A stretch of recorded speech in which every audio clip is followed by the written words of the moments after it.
As Anna mentioned, I'm Hans Home. I'm here locally in the Baltimore, Maryland market with JP Morgan Chase as part of our $30 billion commitment. Um, right, and as you guys see, I'm a minority myself. I started my career as a financial advisor doing insurance back in the late 90s. And then I went on to private banking and then commercial banking. During my time, I was also a business owner. I opened up multiple franchises in New York City, grew those to, a couple M's before selling it off and venturing into different businesses.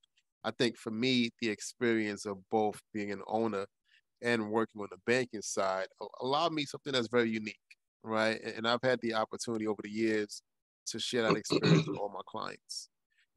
So I speak from the position of strength and as someone who sat in the owner's seat to know what it's like to have uh, cash flow issues or staff issues, or what I call it babysitting adults, right? So I share my experience, it's personal, and hopefully tonight, as we talk about the foundation of business plans, you'll learn something from my experience that will allow you to create a plan, but more so an operational tool that you can use for your growth and your continuous growth. So if I'm able to share my screen, wonderful. Um, can everyone see this? Thumbs up. Yes. All right. I'm hoping it could be interactive because it is a nice, small, tight group, which I like. For those who's on the road, please pay attention to the road and don't. Right, but I want it to be interactive. This way, the next couple of minutes together, uh, get a chance to learn about my teaching style that I work with clients for the program. In regards to the program, 2.5 years ago, JP Morgan Chase made a commitment, and they backed it up with $30 billion. This commitment is to help impact the wealth in minority and brown communities. Okay. Um, so with part of that commitment, I'll fall into the small business space because we know the true soul and heart of any community is what? The businesses that's in that community. And through education and through resources, we hope every dollar that comes through these businesses, what I call it spins, right, circulates within the community it was established in at least 3, 4, 5 times. That's how true wealth is built in any community. So we go through education. We provide resources from a coaching standpoint. And we focus on 5 areas based on data that businesses need support in. One being cash flow, right? Second one being access to capital. Every business needs capital. Well, we teach what does that look like. So we educate on the business loans, traditional and non-traditional. We look at different SBA programs. We also look at grant opportunities. In fact, anytime we get a grant opportunity, we send it out to the businesses to see if they qualify. Last quarter, there was a major grant in the Baltimore, Maryland market where I was able to get 7 businesses close to $50,000 in grants, right? Because one thing that we know of, if you don't know certain information exists, you won't apply for it. And too often, we see that as being the case, and especially in minority communities. We also focus on business development, where we educate you on thinking outside the box. As owners, we so focus in on what we do day to day that we forget we're part of an industry. What is the industry doing that can help us get to the next level and then follow suit on the same course of success? And of course, we focus on having a team of advisors, people around you, a circle of trust, a circle of foundation that you can turn to for support. Okay, when the ebbs and flows, like any business does, you want that support system. What does that look like? And who's in your support system? So I'm going to talk about the foundation. And I'm not going to give you a step-by-step game plan on how to create a business plan. Okay, because a business plan, if you think it's just to show financial institutions, that's not the case. The business plan is really a roadmap for your organization. It's a how-to, right? It's a process, it's a strategy. How to create what we create. If you're in a retail business, what does that look like from getting the raw goods and processing it and then eventually getting out to the retail customers, okay? So I'm going to talk about the foundation. But before we get into any foundation, all right, something that we want to keep in mind. Within your business plan, you have to have a why, right? What is the reason you got into business? Or what keeps you going every single day within your organization, your business? That's your why, right? And I always say it's bigger than just cash. Because when you make the money that you want to make, what keeps you motivated, what keeps you going? Okay, so if you're taking notes, just write down your why, right? And if you want to share it for an open dialogue, please put it in the chat. And of course, we'll have Q&A. What's your why for getting into business? So we'll talk about mindset, okay? Thinking like an entrepreneur. And what we teach in the program is how to go from an entrepreneur to a CEO. Anyone knows the difference between an entrepreneur and a CEO? Anyone? If you can unmute if you want to say something. No? I'll stay in the middle. Yep. Oh, go ahead. Go ahead, Lynn. I was going to say maybe an entrepreneur is working for him or herself, whereas a CEO is representative of the business that hired him or her. Close. Okay, anyone else? Entrepreneur, right? Think of someone who does every single thing for the business. Knock on wood, something happens to him. What happens to the business? It disappears. The CEO learns to delegate responsibilities. That's the major difference. If you think about any large corporation, and I say this to every mentee, currently I'm mentoring 68 businesses, ranging from 100,000 to 25 million in revenue. And I tell them the same exact thing, okay? You want to be able to delegate responsibilities to allow your business to grow. Focus on money-making activities, okay? That's the major difference between thinking like an entrepreneur. Every business needs a great leader, and you got to have the right mindset. What does that mindset look like? During this course, we do a SWOT analysis with everyone who joins the program. Why? Because I want to identify the strengths of the business leaders, their weaknesses, okay? And of course, that's going to lead me to what opportunities exist and what threats exist both internally and externally. I do a SWOT on both the business and the persons in charge. Why? Burnett may be strong in one area personally, but that strength doesn't transition well on a business side. You guys with me? So we need to identify what that is and what's the weakness on the business side, and then backfill it with someone who's strong on that side. That's how you start to balance your business and your foundation. Does that make sense? Right? Absolutely. The first job I ever had was at McDonald's. I knew right away I didn't want to be a cashier. Put me in the back, right? Because I knew I was going to fumble, we call it fumble the bag as a cashier. Like my strength was in the back, flipping burgers at 14, 15 years old. So you have to identify your strength. What's your strength in the business, both personally? How does that translate on the business side? Okay, you might be great at data, or you might be the person that needs to be in front of your clients. If that's your strength, get someone else in the back end to do the operations and the data.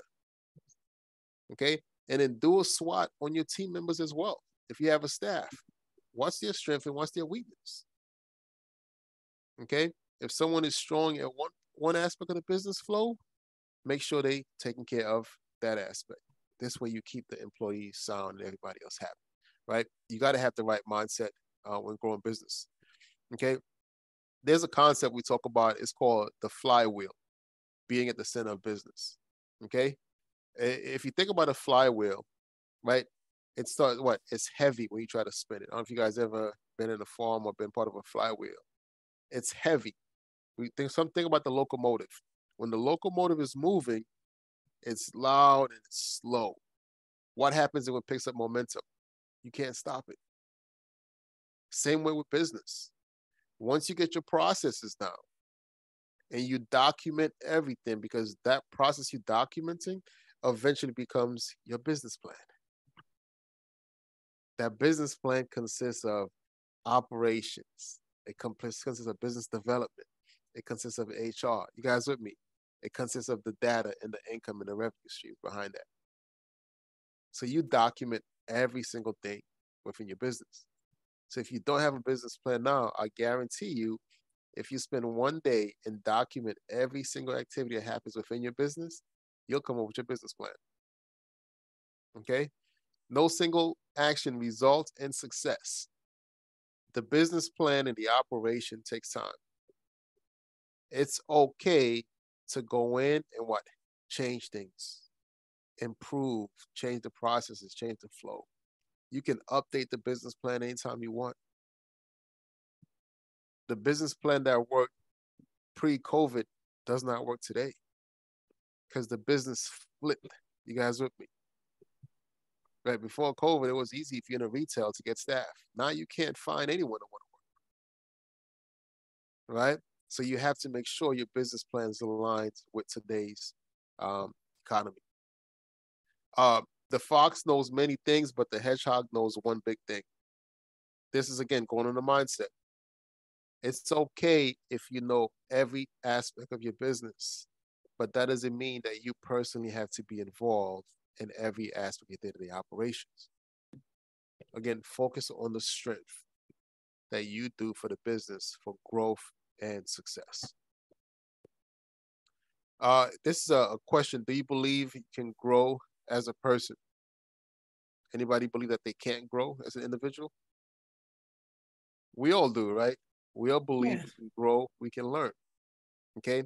Therefore, you can't have a fixed mindset. You got to be willing to learn. Give you a personal example. When we had the franchise, we grew it from 0 to 40 employees. But I made it my goal to what? To get input from every single team member when we were implementing a new strategy. Even though we didn't go with their input, the fact that they gave input, they felt that they were part of the what? The process. So the culture of buying into that process was an easier transition because they gave input. You guys with me? So it's okay as leaders to be able to not just have a fixed mindset. Growth mindset works. High school students who watch a short presentation on growth mindset sign up for more challenging courses and improve their grades. This was a study by the National Experiment. We know it, right? When you want to grow, you start to develop your mind, you push yourself more. Okay? Why are we going over mindset? Because it's part of the business plan. It's part of your operation strategy. Okay? It's the foundation or the bedrock of any business. Personal growth can lead to what? Embracing challenges. When you grow as a leader, and then kudos to everyone on the call, because we just survived one of the largest pandemics ever in history. And if you had your business prior, tap yourself in the back, right? That was a challenging time, but you embraced those challenges. You persisted, okay? View that as an opportunity to what? Yes, you made it through a trial. You could make it to anything else within your business. That was a growth period for you and your team members. And to be creative. Absolutely. Yeah. Absolutely, right? I have mentees now that they threw their whole game plan out the window. A lot of businesses went from retail to virtual offices, right? You had to be creative. Okay? That's part of growth. That's part of growth. And as business owners, sometimes we need to take a little pause and realize that we've come a long way. Right? So don't feel down. Always celebrate the small wins and the small success. Okay? It all adds up to grit. And now it's time to channel it for your business. Okay? Let's take a look at this. Here's a question that's for the group. Which entrepreneurial concepts resonate most with you? Was it finding the reason you're in business? Was it the flywheel, which is in the beginning is difficult to push forward, but once you catch momentum, the process goes on? Was it the hedgehog principle? Hedgehog principle is being dedicated and focused to a task. Was it the growth mindset? Allowing yourself to grow and accepting that growth. And or was it the grit that you did to perseverance?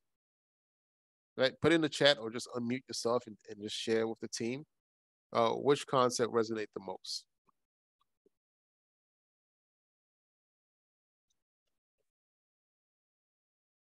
Let me check the chat.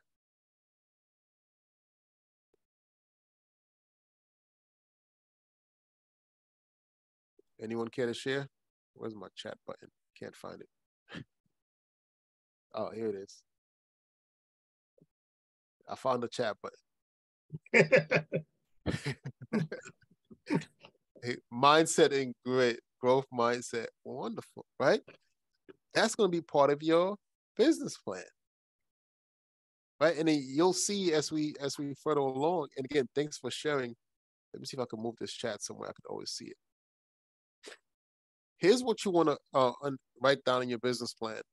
Your purpose. Your purpose for getting into business. Why does your business do what it does? I did some due diligence on some of the members of this panel. If I'm correct, we have someone, I think it's Eve, who has a vegan retail restaurant, right? What's the purpose? Why does your business do what it does? You have to identify your purpose. Okay, write it down. What's your purpose?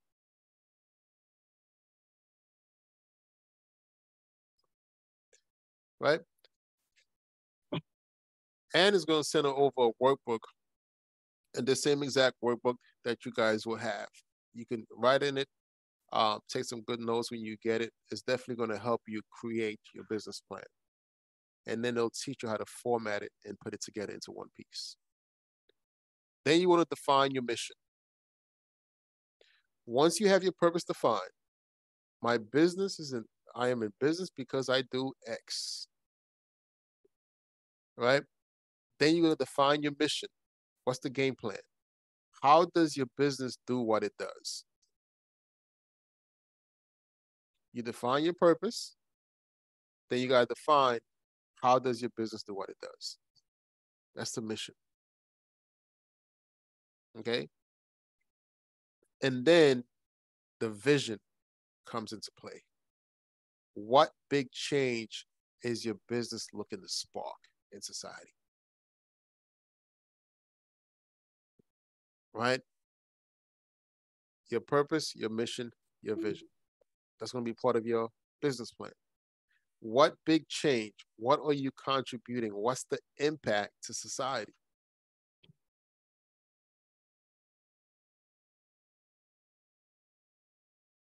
Okay, for your business. Again, some tips. Put it on paper. All right. I'm visual, so I like to write a lot about things on paper.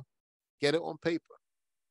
Because something happens when you actually take the words out of your brain and put it on paper. And you start to visualize it. You start to really experience and get emotional on it. I want you to focus on big ideas. Whatever your business does, no matter how you do it, I want you to think bigger. Right? We call it having industry crush. Think about the largest company in your footprint and make that your crush and your goal. Study their processes. Study how they acquire customers. Study how they do business development, how they do B2C or how they do sales. What's their operation? What's their HR policy? Study them. Because then you want to think and move how they do. Does that make sense? Yes. Right? evoke emotion, imagine the future. I like to call this, think of the roadmap that we discussed in the beginning, the foundation. Okay, you got the foundation, right? I'm in my 40s, all right, and I'm sure some of you guys remember MapQuest. Anybody remember MapQuest? Yeah. Right? So, right? So with MapQuest, we used to have to print out our directions on where we were going if we were going someplace unfamiliar. So we knew where we were going, but we needed what? Directions to get there. So if you know what your purpose is in your business, the mission you have and the vision you have for society and the impact to the community, think 5 years from today. What does that look like? And then we do what? We work our way backwards, right? We create the vision. We know where we want to go. Now we work our way backwards. And our foundation, our business plan is the map quest to get us to that point. Is that making sense? Be concise and get input. Get input from the team of advisors you have. If you have a CPA, get input. Have an annual tax conversation. Let your CPA know your destination 5 years from now. Let your banker know your destination 5 years from now, so they can educate you on the lending aspect of what you would need if you do need to borrow to shorten the gap due to shortage of cash flow. So your banker and your CPA has to be in your what? You're part of your business plan. They have to know what your goals are. So your CPA doesn't write off everything in this world to hopefully lower your taxes. But then the backside of that, it affects your what? Your 5-year plan. You guys with me? So if you look at Yes. the plan and that's part of your business plan, your CPA needs to know that, because they have to be on the same page as you are. Okay.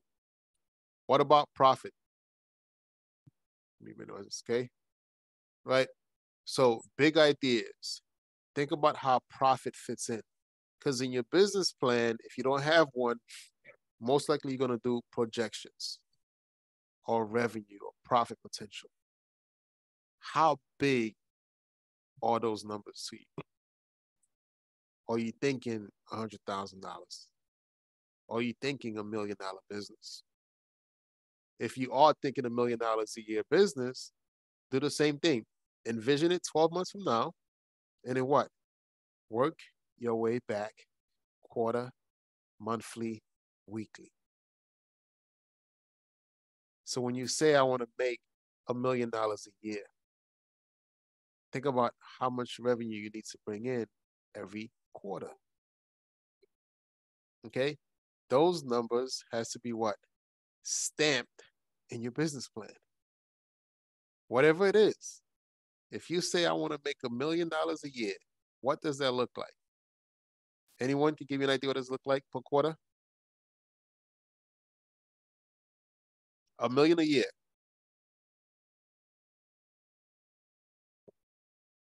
Anyone?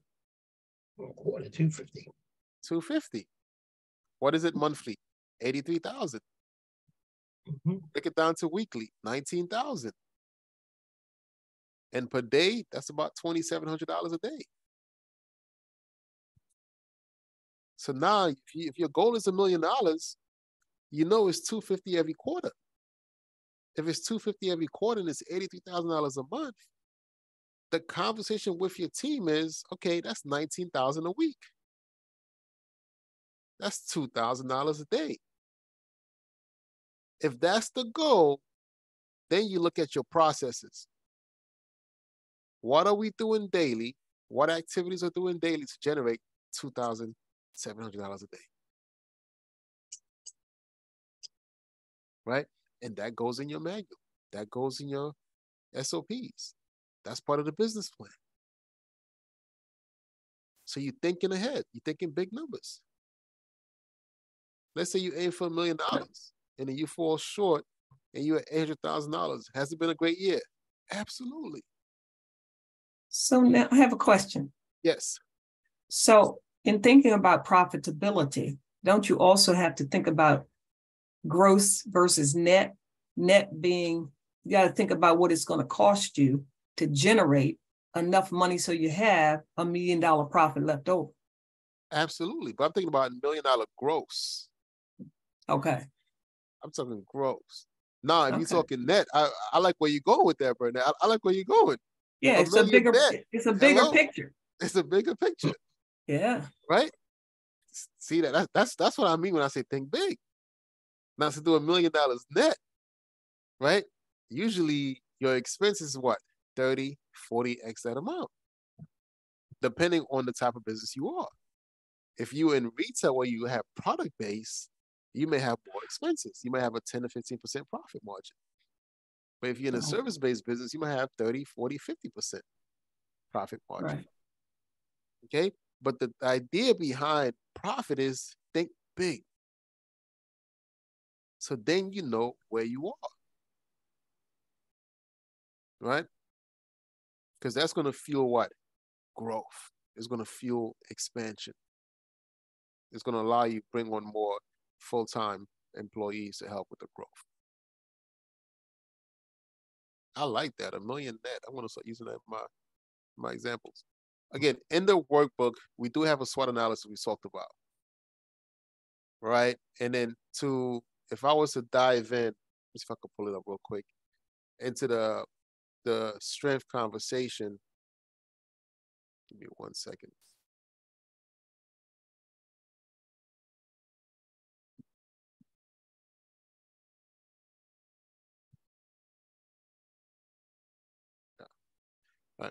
Right. In the strength conversation, we talk about what does your process look like.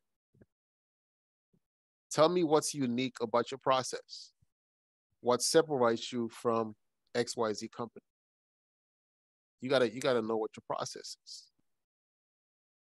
Right? And you gotta be able to, your team members gotta know what the process is.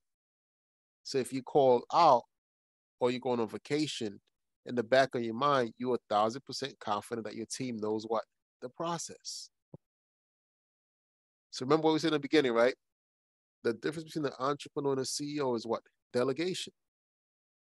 If you're an entrepreneur right now and you go away for 2 weeks, does your business struggle? If you're a CEO and you go away for 2 weeks, you're not worried about your business struggling. Why? Because you have delegated responsibilities. Your team knows the process. Okay? So you'll be able to do that. Establishing a foundation for growth. Okay, we'll get to the nitty-gritty. Structure. So you have the mindset. You know where you're going. You know the purpose, the vision, the mission, and the vision of your firm. Okay? Now you got to determine structure. This is where your CPA comes in handy. They're going to guide you to the proper structure that's going to give you flexibility, control, and also purposeful for funding in the future. Okay? I'm going to skip through a lot of this because I'm sure a lot of you guys know what these are. Sole props, of course, single owner, complete control, personal liability. Okay? If you have a sole prop now, I'm going to give you one recommendation: create a corporation or LLC. Because the sole props pay a 12% tax, self-employment tax. I think it went up since I last did that. I think it was they pay a self-employment tax. Okay, so to avoid paying that, definitely get incorporated. Yeah, partnerships, C Corps, S Corp, limited liability. Okay, B corporations, these are community-based organizations that has a purpose, environmental purpose. Okay, streamline operations. This is all about business plan, but I talk about the foundation of the business plan because I want you to develop the mindset that you already have a business plan in your head because you do your business every single day. Now you got to get that on paper and share it with your team. That's where the physical business plan comes in, and that's known as the operations. Okay, how easy is it for somebody to duplicate your operation? Okay, we talk about organization. Organization from a client perspective. If you're dealing with customers or consumers, how does that look like? How do you keep track of your clients? If you're in the customer facing, how do you know Miss Jones like X? Right? If you're online, how do you know this client purchases this exact product this amount of times a year? So if you know the data behind that, then you'll know the client is going to make a next purchase in April 1st. Right? So if you know, can your system send the client, hey, you've been a long time customer, here's 10% for April 1st. Right? You got to have a system in place. Because remember when I say think big, the big organizations are big because they have what? Multiple systems in place. And that goes with managing your books, scheduling your staff effectively, plan ahead for taxes. Okay? Organization. Here's that roadmap we talk about. Everything within your business has a roadmap. From customer acquisition to customer follow-up, there's a roadmap. There's a process in place. That process has to be in your what? Your business plan or your operations guide. Okay? You analyze your processes. I like to say, run your business every 90 days. Stop and analyze. Okay? Run your business again for 90 days. Stop and analyze. That's called quarterly financials. You review your data and your financials every 90 days, the same way the large corporations do. They do quarterly financials for a reason. If they implement a new marketing campaign or a new sales strategy, it gives them 90 days to try to test it out. If it's not working, they cut it off, cut their losses short, and move on to the next. They know it's not working because they're looking at the numbers every 90 days. If we don't monitor our business every 90 days, then 6 months, 9 months comes in, that's 2 quarters of a failed plan. The year is practically over. Does that make sense? So we want to monitor and analyze our processes. Again, use data. Okay? Use data in every aspect of your business. Okay, again, the workbook you're going to get has a lot of support system where you can actually put resources, value props, customer relation tools to help you streamline your business and your operations. Okay. Part 3, develop agility and resilience. I'll take a quick pause. Any questions on the first 2 parts that we just went over? Yeah, Hans, I have a question. Two, you mentioned teams. Who should you have on your team or around you supporting your business as you grow? You also want to have a mentor. It could be a mentor in any industry, someone who's experienced in business. You definitely want to have your CPA on your side. And when I say CPA, I'm not referring to just a bookkeeper. Someone whose whole career is about understanding the tax laws and how it benefits businesses. Of course, you want to have a banker who's knowledgeable about your industry, who's willing to share data points with you about what's trending in your industry. Get resources, okay? And then you want to have a consultant, probably a third party that you speak to about where your business is and where it's going. Mm-hmm. Okay. And then for consultants, there's a lot of free resources in all communities all over the US that you can turn to, whether it's attending some courses or doing some business development through education. That could be part of your consultant team. It just keeps you on your toes. Great question. Yeah. When you're looking at this 90-day window in terms of reevaluating your business, if you're a nonprofit, how does that work in terms of what you should evaluate from a nonprofit? Because you're not selling product, you're generating probably most of your revenue through grants. So how do you look at that from a window of a nonprofit, that 90-day window in terms of evaluating? Sure, right? The nonprofit has a mission, right? And they also have a purpose. They're serving a purpose. And you know what the vision of the nonprofit is, to do X for the communities that we serve in. So if you're doing fundraising initiative and you ran 6 campaigns this quarter, let's just say, what were the results of those 6 campaigns? What is successful? What does success look like? We aimed to raise 100,000. Well, we were short by 15,000. What happened? That's what I mean when I say evaluating the game plan. Because if you were short and you ran 6 campaigns, don't run those 6 campaigns, the same 6 campaigns with the same system you did the first quarter, right? You evaluate to see what went wrong, where did we fall short, and then we close that gap. So now when you run the 6 campaigns, you know you mitigated the issue that caused the shortage. Maybe you didn't do enough marketing. Maybe you didn't do enough reach out. Maybe you only called 100 volunteers when you were supposed to call 500 volunteers. That's what I mean when I say evaluate. You have to have something to evaluate. And this goes for any business, profit or nonprofit. Okay.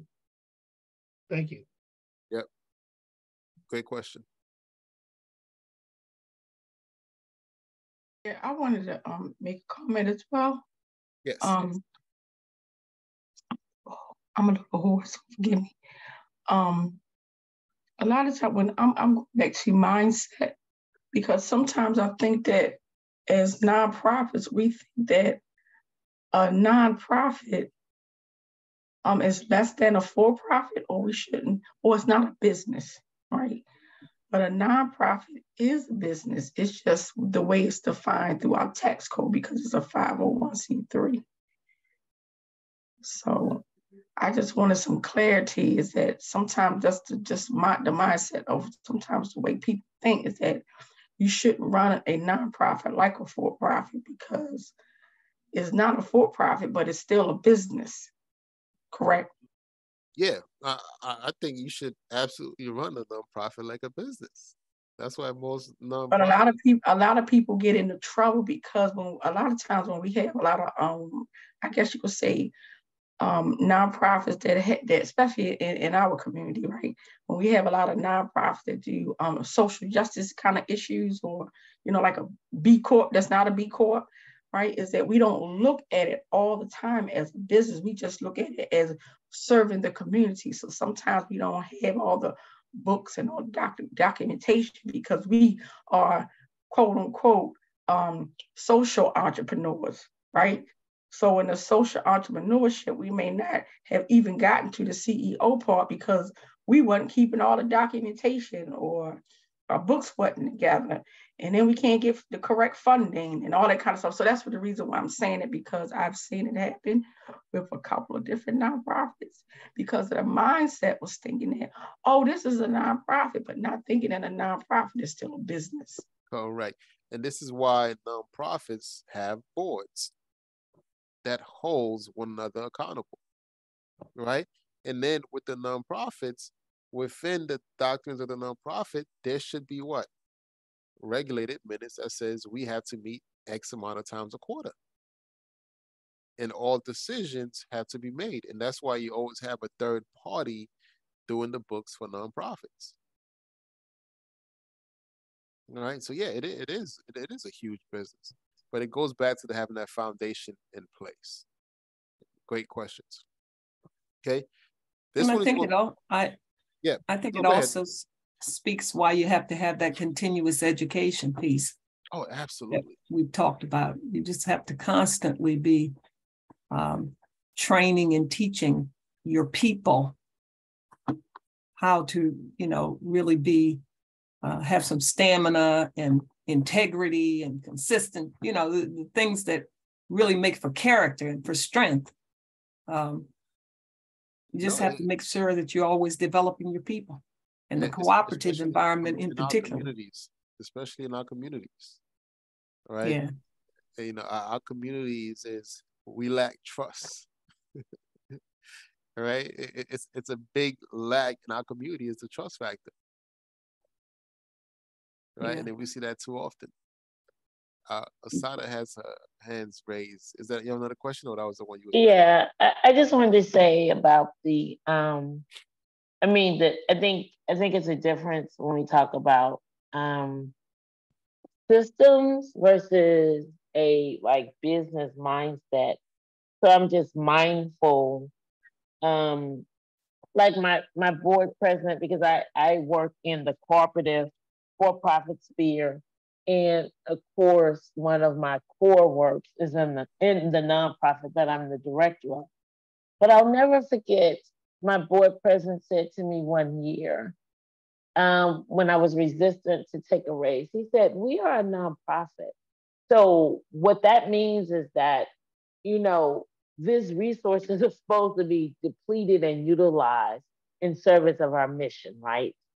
Mm-hmm. And so, and he said, and then we will, have plans to, generate revenue for our programs, but we are a nonprofit, and where these resources need to go, they need to go in service of our mission. And he was just trying to remind me the difference of, a maybe for-profit model around, what happens with surplus, or and that's what we call it now in the cooperative field. We don't call it profit, we call it surplus. This year we have a surplus, and then what do we do with that surplus? And so I think what you were talking about is system, right? Versus like a business mindset, because I think one of the things that I am fighting against, let me not say we, is of the mindset of the traditional investor business model, which is really about extraction and what's in their best interest, right? And so one of the things I'll just say, the distinction to me as a nonprofit is that I build relationships with people that are not intended to create any revenue, right? Like I build relationships that's just about, sharing information, sharing knowledge, supporting another organization, right? I show up for free, right? To no cost to anybody else, because my salary is being paid by the nonprofit I serve. So I think for me, nonprofit for me is a spirit of generosity. And we're talking about systems, which the IRS and good governance is about. Systems is different from a mindset. So the difference between me and a consultant is that a consultant is working on a contract for a relationship for exchange of resources. When I come to the table, resources may flow, but that's never my purpose for being there, right? And I don't come there with the expectation that I'm going to get some revenue back. But the point is well taken about what systems do we want to put in place to think about our growth. And I think to being in the cooperative, we have to have even more systems in place. We have to have good business systems. So that means bookkeeping, that means accounting, that means legal, you know what I mean?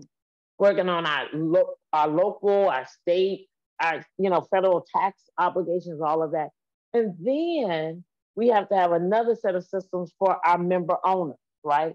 So it's even, to my mindset, double the work of a traditional business as an entrepreneur. And that's why we need a group of people to help us, because there's so much work to be done. You know what I mean? That one person cannot do a co-op because we have to do so much. And so it's so funny because before this meeting, we were talking about our co-op, my co-op here in Houston, and we were like, okay, our members need to attend these meetings, right? And we said, okay, well, we need to cover the cost of that, right?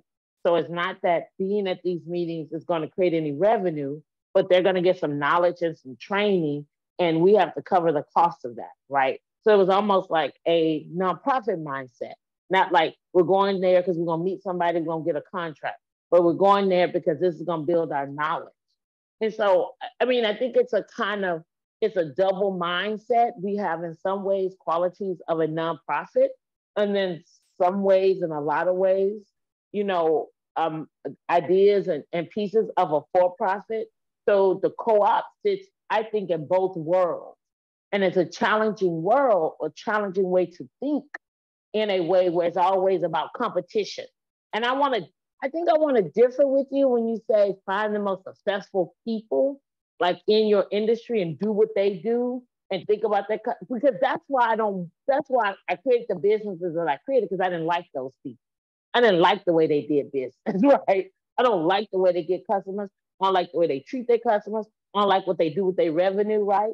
Right. That's why I wanted a different business that would do the things that those businesses weren't doing. Right. So I think there's a difference in system. And then everything that we talk about, we've got to say, do they violate or support our minimum 7 principles and our corporate values? Because everything the for-profit people do won't align with our principles and values as corporate. So it's hard. It's a hard way to be in a very cutthroat world, to try to be a decent human being and try to do things along a value and a principle lens. But you know, we do have to figure out what systems work best for us and what systems give us the potential to grow and, you know, and stabilize the way we want to. Thank you. No, Zara, thank you for the wonderful comments, right? And let's make something clear. When we talk about look at the the companies, the big corporations that's in your industry, I'm talking about look at the processes they have, right? Whether you agree with their mission or not, they have what? A process in place. So if you know their process works and is successful, follow suit with the processes, right? And then implement your what? Your own culture within your organization. So whether you for-profit or non-profit or you're a co-op, you still have to have a mission, a purpose, and a vision. And you got to develop a culture within your environment, within your team, that everyone supports the mission, the purpose, and the vision of the company or the organization. Does that make sense? Absolutely. That was really good. Yes. This way, when you look at, because I don't want you to miss the bigger picture. The bigger picture is these companies, whether we like them or not, there's some big companies that I don't care for, right? But you have to look at the systems that they have and say, can we duplicate that system and bring it down to our level to make it benefit what? Our organization. If the answer is yes, that's a model. Take that model, bring in your creativity, bring in your team support and your culture, and adopt the model, not the leaders, because the systems. You guys with me? That's what you want to adapt. But excellent, excellent point. To continue, right? It talks about how important it is to build a business that can adapt quickly. Perfect example, Sada just mentioned, right? Adaptation. If everyone within the culture is not what? Adapting to the culture, that's going to what? Create disorganization within the community. So for business, nonprofit or for-profit or a co-op, right? What is your top priority when making your business more agile and resilient? Is it a build a cash buffer? If you're a nonprofit, or are you hitting the goals to meet and support the mission? If so, if you have additional surplus, what did you not do for this quarter or the fiscal year? If you're a business looking to generate new streams or increase in territory, is it securing more capital? Is it cybersecurity? Is it finding new customers? Is it investing in new tools and equipments to meet future needs of the business? Or if you're cooperative, is it what? Strengthening business relationships. Right? Think about priorities for your organization and just make a note of it. 33% say it's cash flow. Right? Can I be fair? That's probably across the board. Yeah. A third of businesses, whether you for or none, have cash flow issues, right? Technology. Now the world is built on technology. From your vehicles to your automation to your cell phone, everything is technology.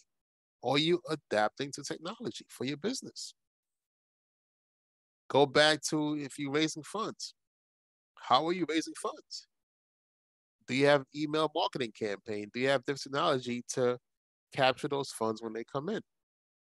And is your system robust enough that it automatically sends out a what?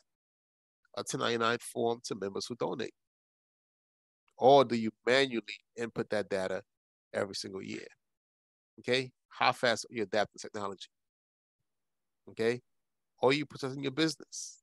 If you have an online presence, if you have a regular email, do you have your strong security when it comes to email?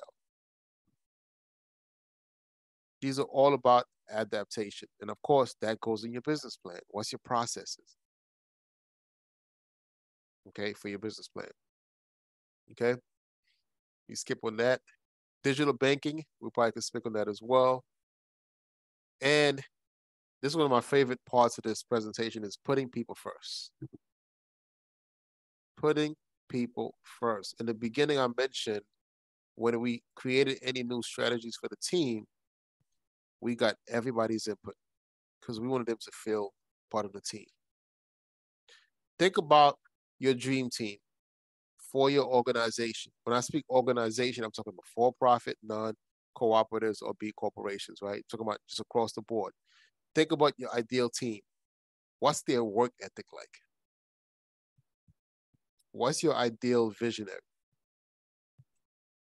How often would you want your team to collaborate?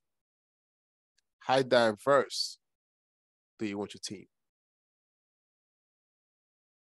Do you want to bring in a group of leaders, they're all strengths in the same part of your business? Or you want a diverse that make up for weaknesses that you may have or somebody else may have? Do you want a group of team members who are hungry to succeed? This is important because doing in your HR policies as part of your business plan, you can speak on that. You can speak on the culture you want for your organization. So this way, everyone who comes on board, you want to make sure they fit the culture that you're looking to bring on. Are you building an attractive workplace? Right? If so, what does that look like? Are you hiring or bringing in individuals because they want that paycheck? Or if you're following your business plan, do they fit that model of your ideal employee or team member? Okay? We spoke about corporate, crushes. Okay? Again, to answer your question, Mr. Hines, work with professionals, CPAs, attorneys, bankers, marketing professionals, IT companies. If you have a brand, what does that brand signify? Can that brand be recognized outside of your zip code?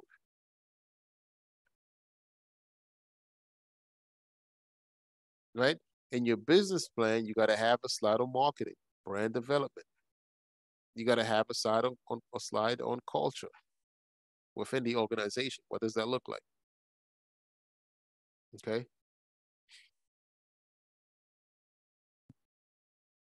Business certification. Is your business minority certified? Right? If it is, are you taking advantage and tapping into the different opportunities that exist? And that's across all boards. Okay. How we doing on time, Mr. Hines? Oh, doing great, doing great. Okay, good. Okay. Here's the format you wanted, guys, for the business plan. Executive summary.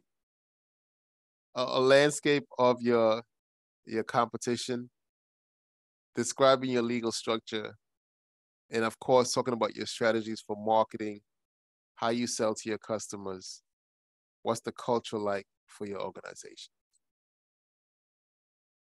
Again, in the links I sent over to Anna, we have a step-by-step guide on creating your business plan. Keep pushing. You're building this business for a purpose. Okay? You have to know that you're building your business for a purpose. You got to make sure you know that you are worth the investments. That's the last slide. Let's open it up for Q&As.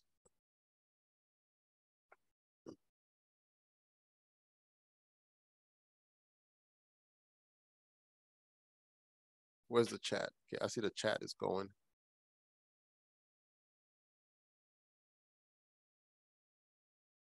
I just want to thank you for your presentation.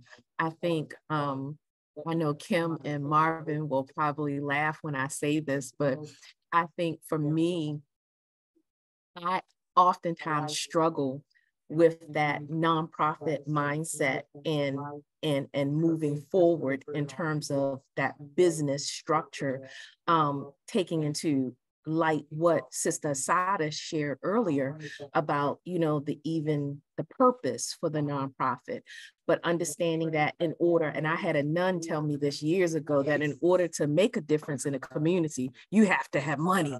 And so finding that balance and being able to figure out, like you said, that system and structure that works. I think for me, I think that's kind of where I am, trying to figure out what's the best system and structure that works for the nonprofit side, but also with the hope that our nonprofit can launch a business that will help keep the nonprofit afloat so that it's not so dependent on grants. No, I think you're absolutely right. Thanks for sharing that. And I'm on a board of a nonprofit now, which is a state-funded nonprofit. And I love the experience because every quarter we meet, we talk about what we did last quarter, what's going to be occurring the next quarter and 2 quarters down. And then we review our budget from a third-party CPA firm, and we analyze to see any shortfalls within our vision, right?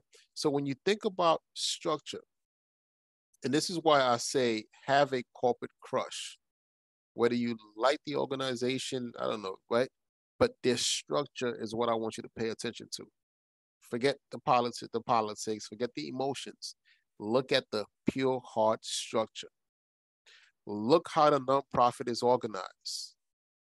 Look at the treasurer, right? Look at who manages the member relations. Look at every aspect of that structure. And then rip off and duplicate that structure. The blueprint is there. We don't need to figure it out and recreate it. Copy their structure and then duplicate it internally within your organization. Right? When I meet with restaurant owners who tell me they want to open up multiple franchises, great. Call a franchise that you like, get a copy of their franchise document. Sign it, right? They'll give it to you. If you sign a non-disclosure, they'll give it to you. And then read that over and what? Duplicate that process. If it's a cooperative board, turn to one that you know. Duplicate that process. Because duplication is the key. Regardless if it's $1 billion company or $100,000 company, the difference is the duplication. The $1 billion company is what? Faster and quicker, and they have a system in place. That's the only process. That's the only secret. So if it's nonprofit, you want to get to the level where you need to be, duplicate the processes they have in place, implement it within your team. And make sure everyone buys into that culture. So now as a team, you say, okay, how do the major nonprofits keep afloat when they're not raising funds? Because a lot of nonprofits that get funds have to match dollar for dollar. So you have to raise $100,000 to earn that $100,000 fund. Right? How are the larger ones raising funds? Oh, they're hosting events 4 times a month. Can we do that? You guys with me? That's what I say when I say duplication. Follow their processes. Take the emotions out the way. Follow their processes, and then make that process work for your organization and your team members.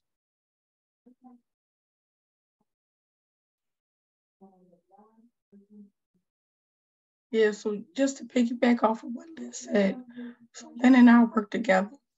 And I've worked with several nonprofits, but I have worked with nonprofits who have like multi-million dollars or like multi-million dollar nonprofits, right? And I've seen how they have structured things so that not only do they have a nonprofit, but they also have a for-profit or a fee for services that help to supplement when they're not getting all this grant money. But also, one of the things we and Lynn have been talking about is how do we structure our board? I don't want to just have anybody on our board. We need to have people on our board that can bring resources or connect us to resources. But also, people don't know is that the Red Cross, is a nonprofit, and the CEO makes like millions of dollars a year. The NFL is a nonprofit, right? Millions. Right, and the NFL is a nonprofit.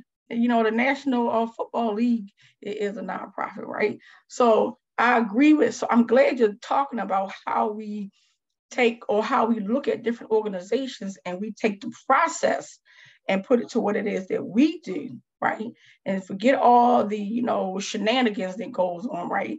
We don't care nothing about the shenanigans. Because we are so committed to our community, sometimes we get lost in that commitment to the community that we forget about. We ain't got no money, we can't help nobody, right? Can't help nobody. We can't even help ourselves if we don't have any money, right? No. Like, what's a food kitchen without no supplies? Right, exactly. So, and that's what I'm talking about in the mindset. And the reason why I had to come to that is because I've worked with several nonprofits that get a lot of money, and ain't none of them, they not starving. Trust me, the executive directors, they not starving at all. They off in Greece somewhere or Italy, doing what they do.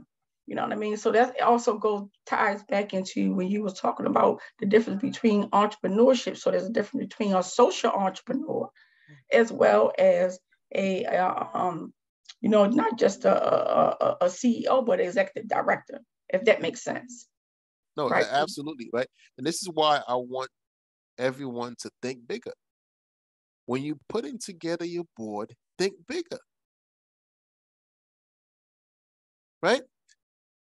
Think about, who do I want to put on my board? Who has the relationships that I want to be introduced to?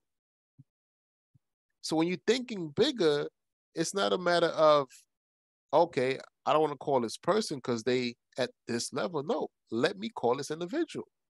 Because your mission, the purpose, and the vision of your nonprofit is bigger than you, right? So therefore, you're going to make the phone call to reach this individual and say, hey, we read your background. We love what you do. We'd like to tell you about our organization, and we'd love to invite you to participate on our board. You have to create the relationships. And when I say think bigger, that includes the people you look to add onto your board. You guys with me? You have to look at the individuals you want to add onto your board. Because I can guarantee you one thing. If everybody on the board is in the same predicament with little to no connections, you guys are going to have a lot of issues to grow the nonprofit. So you want to reach out to resources, invite them to your board. Whether it's a politician or a big corporation that serves in your community or a major business, invite them to the board. Because they have influence in the community. If they have influence in the community, you want to make sure they are on your board. Or at least have somebody representing their organization on your board.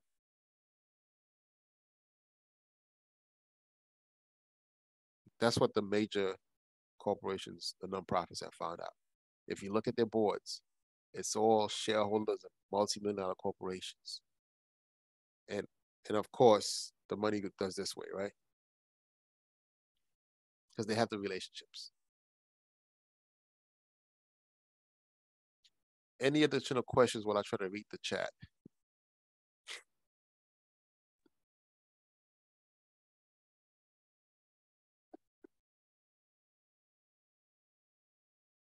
Yes, I would like to say something. I worked for a small agency, and at the time when I started working for them, it was a system where the leader of the organization was more about not really sharing information. It was more like the good old boys network, where people never wanted to share information because they were afraid somebody was going to take their jobs or whatever. So my supervisor, she thought differently. She had a growth mindset where what she would do is teach everybody on her team her position. She didn't feel threatened. She taught us everything that she knew so that when she was away, we could run the organization just as competent as she was. And she never had to worry because we learned and we knew how to effectively run the organization or the agency. And so I really respected that about her. She had a growth mindset. She knew how to delegate. And it was something that I really took away from working there. It was a great learning experience. So I just wanted to share that. When you talked about delegation and if your organization is struggling, that's what came up for me, the way she ran the organization. No, you're absolutely right, right? The strength of the leader is the strength of the team. Yeah. Right? You can only carry a company so far. The team does the work. So you want to make sure your team is solidified. They're strong in all aspects. Right? And if you're building an organization, turn to your former colleagues to see who you respected that may want to be part of what you're building.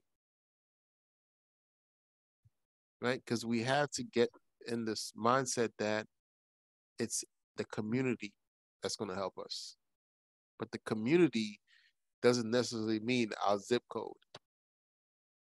It may be the zip code next to us. You guys with me? Yes. Don't be afraid to, sometimes you have to step outside of the community, get the support to bring back to the community. Too often I see organizations go by the waistline because they didn't want to step out or cross over to another community to get the support they need to bring back home. You may have to do that. So don't be afraid to step up. Another thing she did was every month, every employee, it was a small agency. We all had to take turns doing her job. And we got that training. And so when she wasn't there, it was very seamless. And we were required to do it. That's smart. Even though I was like, oh, I don't know how to do this. But as time went by, we learned her job and she didn't feel threatened, which was the beauty about it. Yes. Yeah, so we all learned how to do her job, and it was really great. We got to learn that experience of running the agency. Right. Yes. Look back. Every single one of us has what?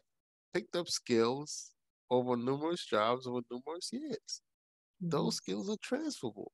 Don't discount those skills. Yes. Yes. Right. I think that's a part of the whole principle of, No, we can hear you.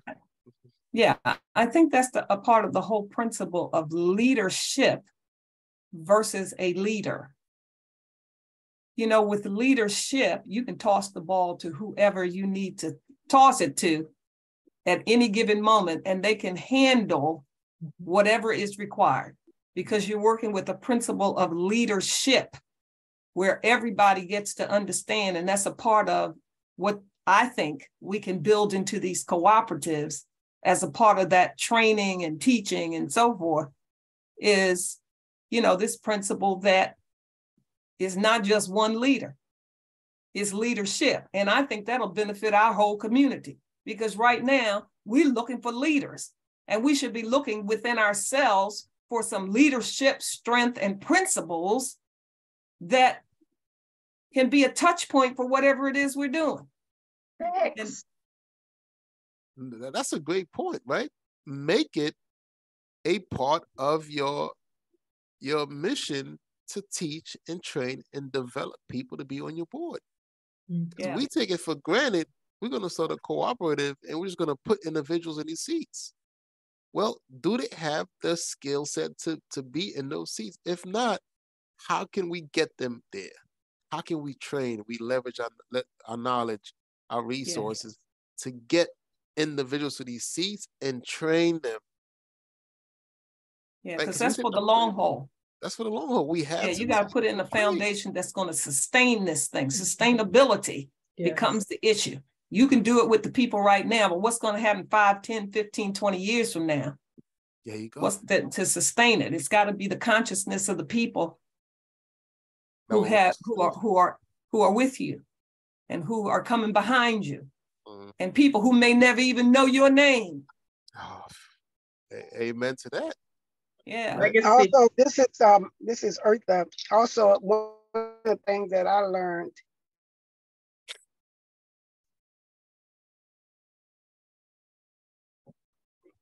Yep. I think we lost you, Can't hear Eartha. you, Eartha.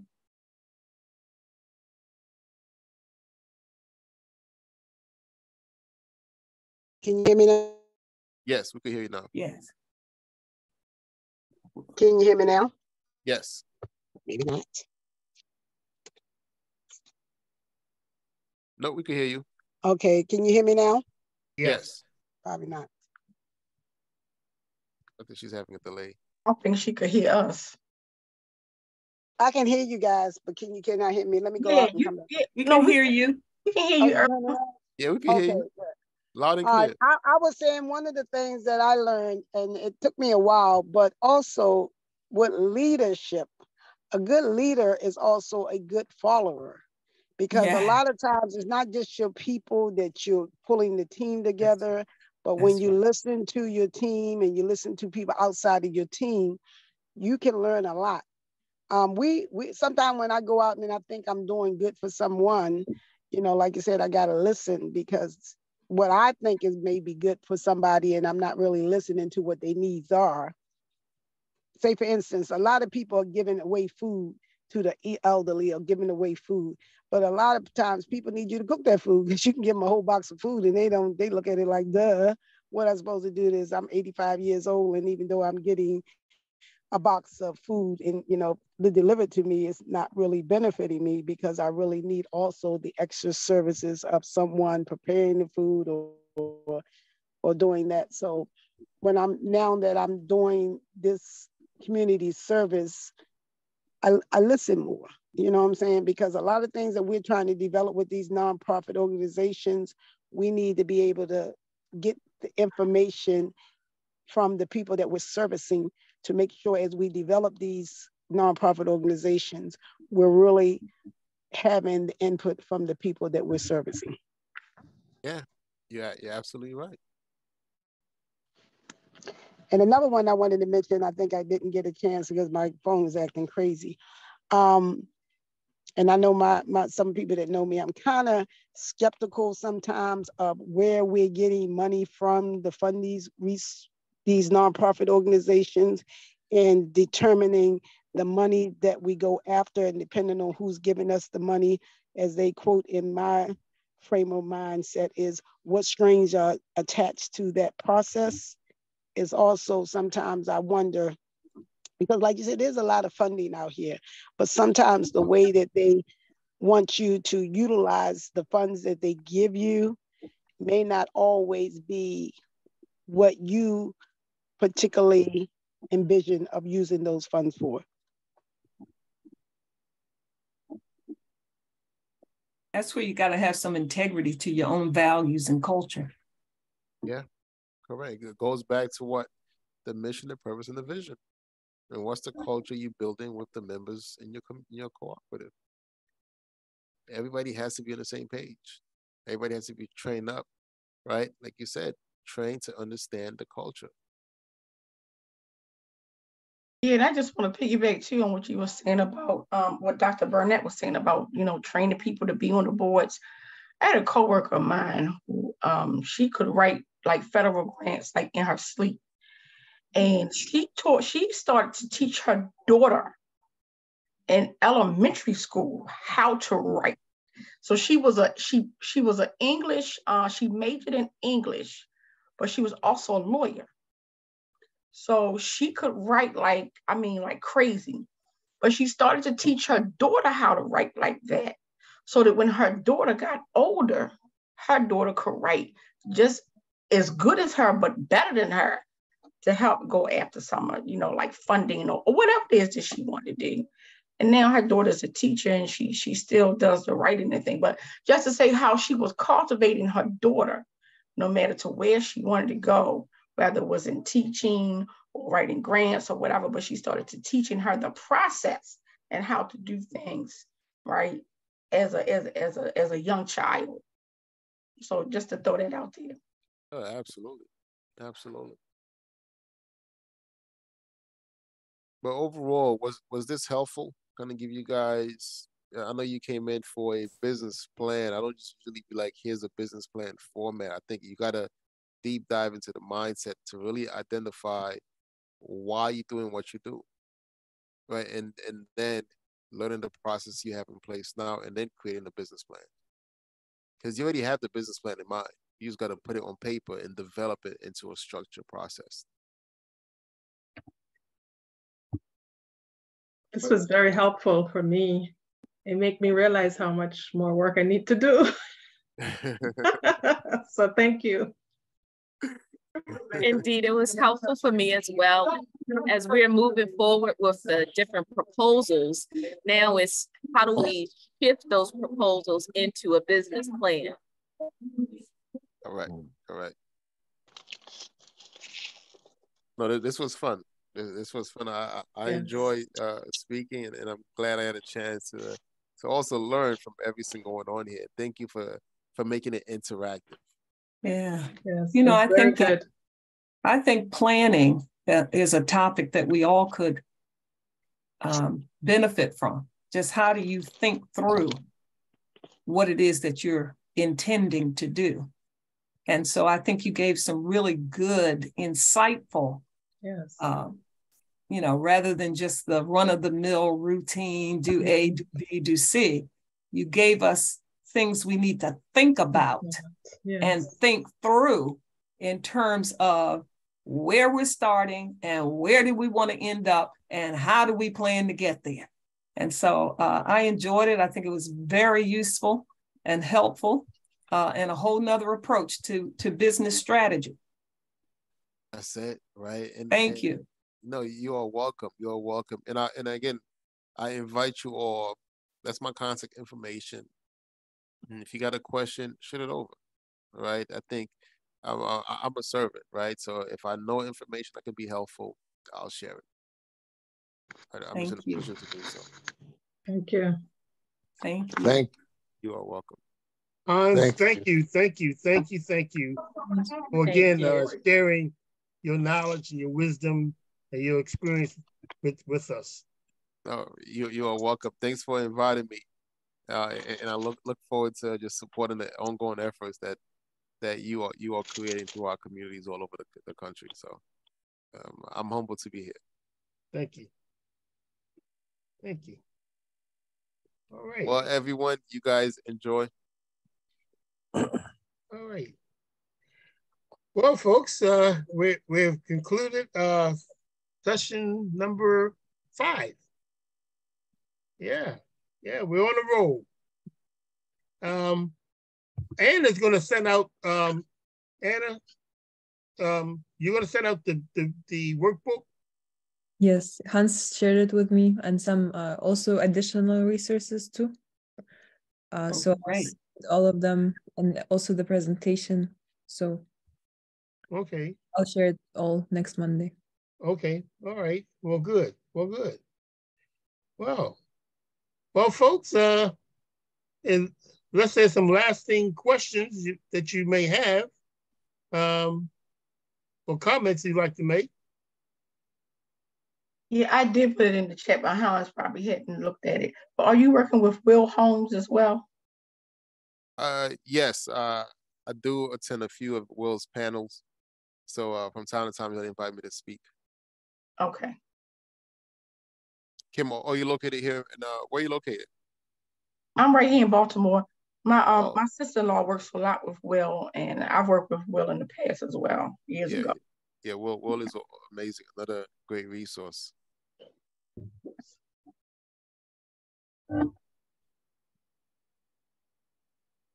Josephine, did you want to say something? I saw your. No, I'm good. Oh, okay. Thanks. All right. Okay. Just thank you for all these great speakers you've been putting on. Well, that's the easy part. Yeah. Building the cooperative is something else, right? Something that's gonna work. Yes. So Hans, I'll send you the information on our conference, and hopefully you can join us in Vegas. That would Give me be the great. details, and if not me, we'll try to get someone out there to shed more resources. Okay, great. All right, good night, everyone. Thank Good you. night. Good night. You. All right. Well, folks, we Blessings. gotta exit early this evening.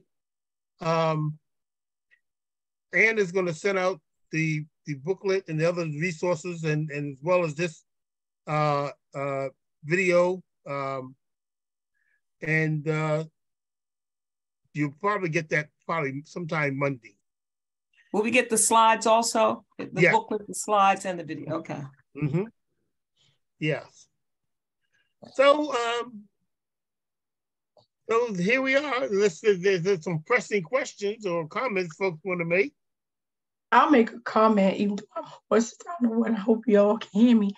But Ron, I just want to say, every time I don't feel like coming, right? Because I'm like, oh, it's 6:30 already, right? And I come, and I'm glad I came. You know what I mean? Yes. It's just like you can't even leave. You don't even go to the restroom because you're scared you're gonna miss something, right? So I just appreciate that. And you know, when you've been working a long, hard day and you on Zooms and Teams, and Google Meets all day and stuff, right? I just want to thank you for not disappointing, especially me, because sometimes if I just feel like stuff is crap, I just want to be like, okay, this ain't even worth my time, and I'm just gone, right? So I really appreciate you for never disappointing, and every session has been more valuable than the next. Not saying that all of them are not valuable, but well, thank you. It's really good, because I'm gonna tell you, sometimes I'll be like, oh Lord, it's 6:30 already, and let me go home. Well, really I'm glad to hear that you're getting something out of it. Yeah, you're making it's worthwhile. Well, great. That's great. That's really I echo true. that. I agree too with Kimberly. This is definitely some valuable information, and it's very, very great that I always knew, again, when I did the whole tight-knit thing, that we had all of these great people out here that could bring us some solutions and opportunities, and you definitely are bringing them to the table. So thank you again. All right. Okay.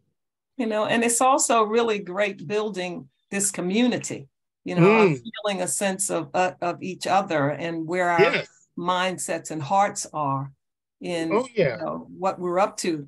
And so that feels good too, to know there are other people on the planet, in the world, here and in other places who have, you know, similar mindset and on the same track, and that we can connect with each other and learn together and give and serve our community.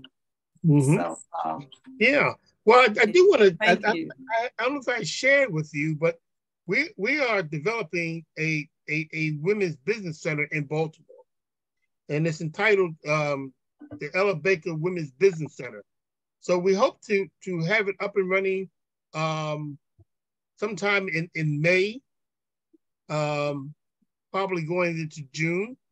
But I just want to just make you aware of the fact that we are, you know, out here trying to elevate the businesses, and particularly women-owned businesses. And so so I'll keep you abreast as we continue the construction of the building and we get to the point of opening it and operating it. And so I'll keep you abreast in terms of where we are with it. Beautiful. Congratulations. All right. All right. Well, folks, you got some time to yourselves, and then go ahead and make use of it. We'll see each other again next Thursday. Anna get that information to you, and on Monday, that's when she sends it out. So yeah. Anna, who's on for next week? Next week we have the session is called Building Your Cooperative Steering Committee. And the presenters will be Mavery Davis and Esther West from a cooperative in West Georgia. Yep. All right. Well, great. Well, great. Great session. Great session. Have a great weekend, everybody. All righty. Blessings all. Blessings. Thank you. Thank you, everyone. Thank you. Goodbye.